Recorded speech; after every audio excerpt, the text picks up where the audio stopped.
வணக்கம். சற்று முன் கிடைக்கப்பெற்ற மிக முக்கியமான செய்தி ஒன்று வெளியாகி உள்ளது.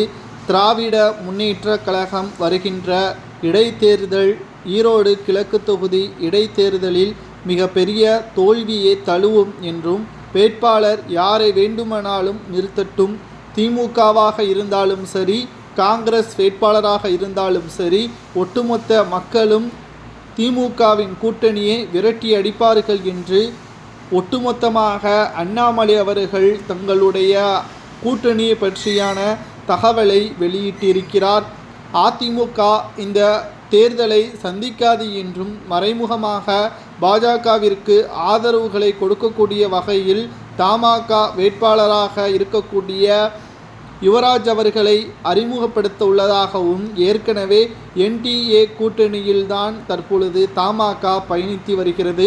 பாஜகவின் வேட்பாளரை இதில் அறிவித்திருக்கலாம். ஆனால் அப்படி அறிவித்தால் மீண்டும் அதிமுக பாஜக மோதல்தான் வரும். ஆனால் தமாக வேட்பாளரை அறிவித்தால் நிச்சயமாக அதற்கு எடப்பாடி ஆதரவும் கொடுப்பார். ஏனென்றால் எடப்பாடிக்கும் தமாகவின் தலைவர் ஜி.கே. வாசன் அவர்களுக்கும் நல்ல நட்புறவு இருக்கிறது.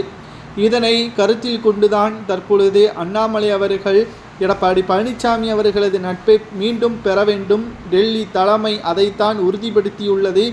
2026 சட்டமன்ற தேர்தலில் எப்படியும் அதிமுகவுடன் பாஜக கூட்டணி அமைத்தால் மட்டும்தான் 2026 சட்டமன்ற தேர்தலில் தமிழகத்தில் பாஜக சில தொகுதிகளை வெல்லும் என்ற தகவல் தற்பொழுது வெளியாகியுள்ளது. குறிப்பாக ஈரோடு இடைத்தேர்தலை பொறுத்தளவிற்கு காங்கிரஸ் வேட்பாளராக மறைந்த முன்னாள் EVKS இளங்கோவன் எம்எல்ஏ அவர்களது கடைசி மகன் சம்பத் அவர்கள் களத்தில் இறங்குவார் என்றும், அதேபோல் அதிமுக இந்த இடைத்தேர்தலை புறக்கணித்து விட்டால் என்டிஏ கூட்டணியில் இருக்கக்கூடிய தமாக வேட்பாளராக யுவராஜ் அவர்களை களத்தில் இறக்குவார்கள் என்றும் கூறப்படுகிறது. தமிழக வெற்றிக் கழகம் இந்த தேர்தலை சந்திக்கவில்லை என்று தெரிவித்திருந்த நிலையில் நாம் தமிழர் தனித்து போட்டியிடப் போவதாகவும், விரைவில் அதற்கான வேட்பாளரை அறிவிக்கப் போவதாகவும் செய்திகள் கிடைக்கப்பெற்றுள்ளது.